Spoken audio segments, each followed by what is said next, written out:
Alexander ready, and you join me on a wet and miserable M60 Manchester Orbital Road. And that's because I'm on my way to Denton, the 902nd place on a list of 1,000 largest towns in the United Kingdom. And to put it another way, episode 2 of my Forgotten Towns.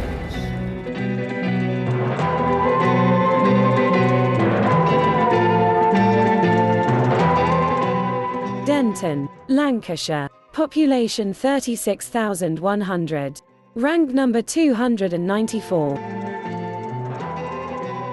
It's now a few minutes later. I'm in Denton. It's still raining, but I'm going to the Crown Point Tavern. If you were here, I'd buy you a pint, but you're not, so you'll just have to take my word for it, and I'll report back in a minute. You join me inside an establishment gaining traction with young people nowadays, a micro-pub. The range of ale is gratifying. Being Lancashire, the prices are attractive, if not necessarily the punters. But business is brisk for a Monday lunchtime. I've got a pint of Bradfield Farmer's Blonde. That's very popular at this time of year. Fern Cotton is playing an array of frankly poor 90s bangers. Her words, not mine, through the television set, and some gentlemen over there are discussing the recent landscaping of Jubilee Square. What's the main street in Denton?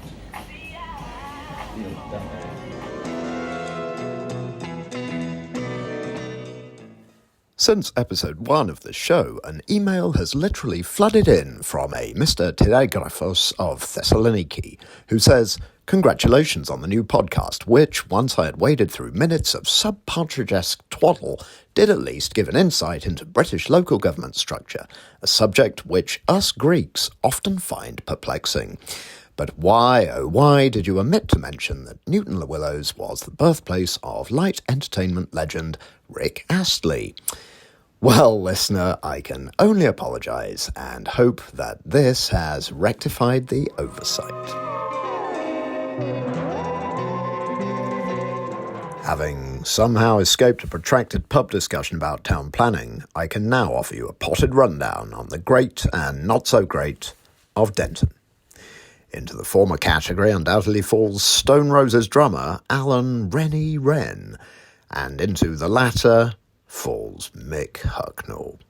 And somewhere in between we have William and Thomas Bowler, illustrious local hatters who moved to London in the 1840s and invented the bowler hat.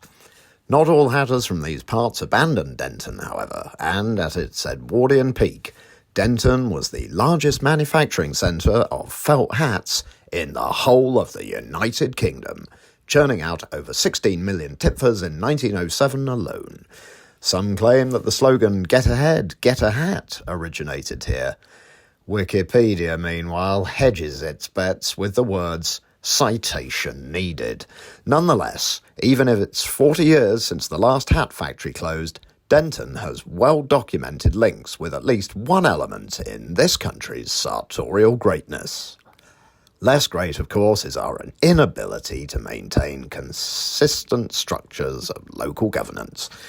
And it will come as no surprise to learn that this place has theoretically formed part of Greater Manchester, whatever that is, since 1974. But, like Newton, its spirit is Lancastrian to the core. So, we've learned a little more about this corner of Southeast Lancs, and maybe you have even started to get a handle on my Forgotten Towns challenge.